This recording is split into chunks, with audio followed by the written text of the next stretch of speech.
আসন্ন বিধানসভা ভোটের জন্য বিজেপির সংকল্পপত্র কমিটির চেয়ারম্যান করা হলো তাপস রায়কে। 11 সদস্যের সংকল্পপত্র কমিটির চেয়ারম্যান করা হলো তাকে। কমিটির আহ্বায়ক অশোক লাহিড়ী সহ আহ্বায়ক অগ্নিমিত্রা পাল। কমিটিতে রাখা হয়েছে বঙ্গ বিজেপির প্রধান মুখপাত্র দেবজিৎ সরকারকে। সদস্য হিসেবে রয়েছেন মনোজ টিগ্গা, তপন দাশগুপ্ত, বৈশালী ডালমিয়া। সদস্য হিসেবে রাখা হয়েছে শিশির বাজোরিয়া, অনির্বাণ গঙ্গোপাধ্যায়কেও। তাপস রায়ের বাড়িতে ইডি হানার প্রসঙ্গ টেনে আক্রমণ করেছে তৃণমূল।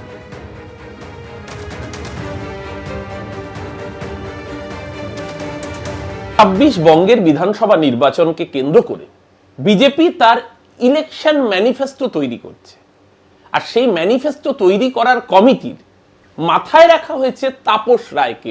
সোনার বাংলা কি এভাবেই তৈরি করবে যে যাদেরকে বিজেপি চোর বলবে তাদেরকে দলে নিয়ে সাধু হয়ে যাবে এবং তারাই বিজেপির ইলেকশন ম্যানিফেস্টো কমিটির হেড হয়ে যাবে? সোনার বাংলা এইভাবে তৈরি করতে চাইছেন? বাংলার মানুষ কি এত বোকা? বাংলার মানুষ এত বোকা নয়। যারা রোজ বাঙালির উপর অত্যাচার করছে, যারা বাঙালিকে হয়রানির লাইনে দাঁড় করিয়েছে, বাঙালি ভোটের লাইনে তাদের জবাব দেবে। বিধানসভায় প্রার্থী করা হবে, তাদের বিরুদ্ধে তৃণমূলে তাদের বিরুদ্ধে কি কোনো জেনুইন পজিটিভ চার্জ নেই এমনদের কি করা হবে? তাহলে তো প্রার্থী পাওয়া যাবে না। রাজনৈতিক দলের উদ্দেশ্যে বলা, এমনকি আমি এখন যে রাজনৈতিক দল করছি তাদের, আর তৃণমূলের মমতা ব্যানার্জির কাছে এবং তৃণমূলীদের কাছে আমার একটা বিনয়ের সঙ্গে একটা চ্যালেঞ্জ, যে আমার অসততা বা আমার দুর্নীতি একটিবারের জন্য আমার 52-53 বছর রাজনৈতিক দলে রাজনৈতিক কর্মী হিসাবে প্রমাণিত হলে, প্রমাণ করতে পারলে আমি নিজের থেকে তো রাজনীতি থেকে সরে যাবই।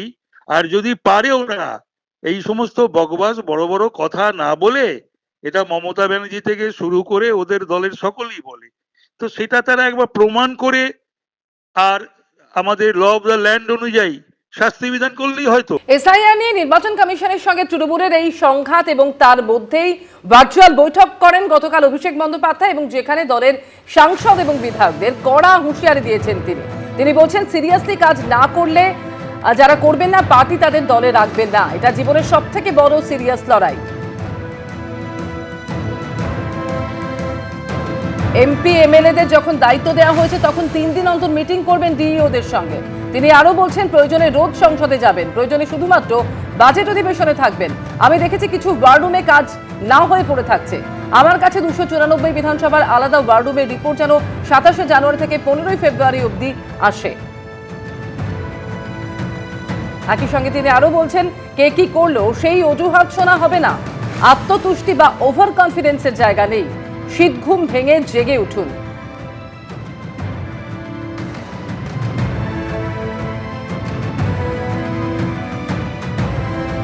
আর অভিষেক বন্দ্যোপাধ্যায়ের এই বার্তা নিয়ে বিজেপি নেত্রী লকেট চট্টোপাধ্যায় কি বলেছেন শুনুন। নির্বাচন কমিশন সারা দেশে যা কাজ করছে, বাংলাতে একই কাজ করছে। কোনো নজরদারির কিচ্ছু দরকার নেই। যতই তারা ভাবুক যে এসআইআর কে ফাঁকি দেবে, এসআইআর বাংলায় হবেই, এবং যাদের যাদের নাম বাদ যাওয়ার কথা আছে তাদের নাম বাদ যাবে।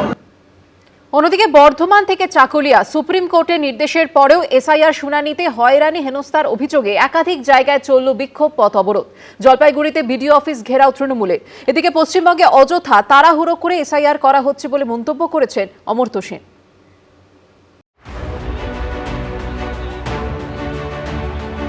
আবার অবরোধ, আবার বিক্ষোভ, আবার শুনানি কেন্দ্রে উত্তেজনা। বিডিও অফিসে ঘেরাও তৃণমূলের। এসআইআর পর্বে আইন শৃঙ্খলা রক্ষায় সুপ্রিম কোর্টের কড়া বার্তার পরও বদলালো না ছবিটা। শুনানি পর্বে হয়রানি হেনস্থার অভিযোগে শনিবার বর্ধমান স্টেশনে রেল অবরোধ করে স্থানীয় বাসিন্দাদের একাংশ। রেল লাইনে শুয়ে শুরু হয় প্রতিবাদ। একদিকে স্টেশনের ভিতর টোটো এনে মাইকে প্রতিবাদ জানানো হয়, পাশাপাশি স্টেশনের বাইরে আগুন জ্বালিয়ে চলে বিক্ষোভ।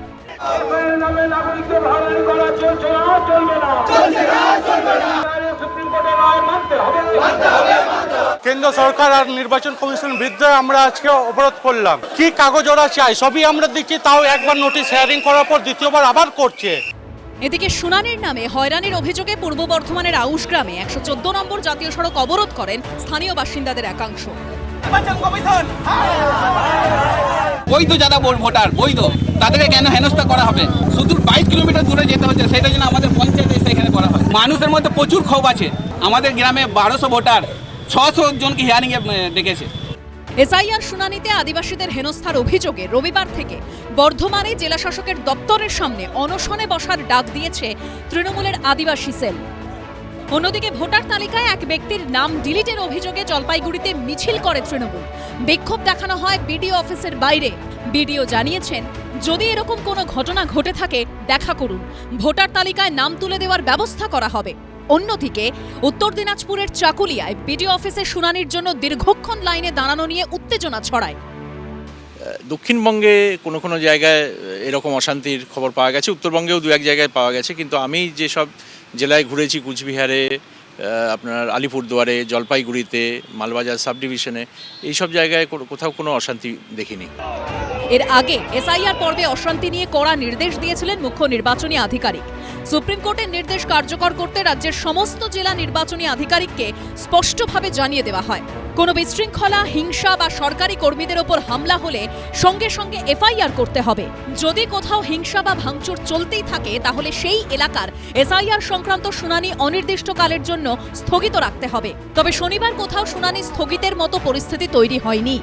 অল্প সময়ে বিজেপির নির্দেশে হঠকারীভাবে অপরিকল্পিতভাবে এসআইআর প্রসেস করতে গেছে। তারা কোনো প্রথম থেকে কোনো একটা নির্দিষ্ট নিয়ম কানুন রাখেনি। বিজেপির কখন কিসে সুবিধা হচ্ছে সেই অনুযায়ী মুখে ফতোয়া দিয়ে, হোয়াটসঅ্যাপে সার্কুলার দিয়ে বিএলওদের ঘাড়ে চাপাচ্ছেন বা বাকিদের ঘাড়ে চাপাচ্ছেন। আবার কথায় কথায় বলছেন একে শাস্তি দেবো, তাকে প্রথম শাস্তি তো ওই জ্ঞানেশ কুমার বলে লোকটাকে দিয়ে শুরু করানো উচিত। এই সরকার রাষ্ট্র বিরোধী সরকার, জনহিতকর সরকার নয়। আর সেই কারণে সুকৌশলে বেলডাঙ্গা স্মৃতিকে ধামাচাপা দেওয়ার জন্যই এখন পূর্ব বর্ধমানে রেলে আগুন লাগানো, রেল লাইন অবরোধ করা ইত্যাদির কাজ শুরু করেছে। এদিকে পশ্চিমবঙ্গে অযথা তাড়াহুড়ো করে এসআইআর করা হচ্ছে বলে মন্তব্য করেছেন অমর্ত্য সেন। সংবাদ সংস্থা পিটিআই সূত্রে খবর, নোবেলজয়ী অর্থনীতিবিদ বলেছেন, ভোটাধিকার প্রাপ্ত ব্যক্তিদের যে আসন্ন বিধানসভা নির্বাচনে ভোট দেওয়ার অধিকার রয়েছে তা প্রমাণ করার জন্য নথি জোগাড় করার পর্যাপ্ত সময় পর্যন্ত নেই। এটি ভোটারদের জন্য তো বটেই, ভারতীয় গণতন্ত্রের প্রতিও অন্যায়। অমর্ত্য সেনের কথায়, এ ধরনের গুরুত্বপূর্ণ একটি কাজ অবশ্যই যত্ন সহকারে এবং পর্যাপ্ত সময় নিয়ে পরিচালনা করা উচিত। অথচ পশ্চিমবঙ্গে এসআইআর এর ক্ষেত্রে সেই রকম পরিস্থিতি নেই। সূত্রের দাবি, অমর্ত্য সেনের মন্তব্য প্রসঙ্গে নির্বাচন কমিশনের বক্তব্য, পৃথিবীর যে কোনো কর্মকাণ্ডে কোনো না কোনো ত্রুটি থাকবে। এত মানুষকে নিয়ে যেভাবে কাজ হয়েছে তাতে কিছু ভুল ত্রুটি থাকবেই। এখন অনেকেই সমালোচনা করছেন। কমল কৃষ্ণ দে, রাজা চট্টোপাধ্যায় ও সুদীপ চক্রবর্তীর রিপোর্ট, এবিপি আনন্দ। এবিপি আনন্দ, এগিয়ে থাকে, এগিয়ে রাখে।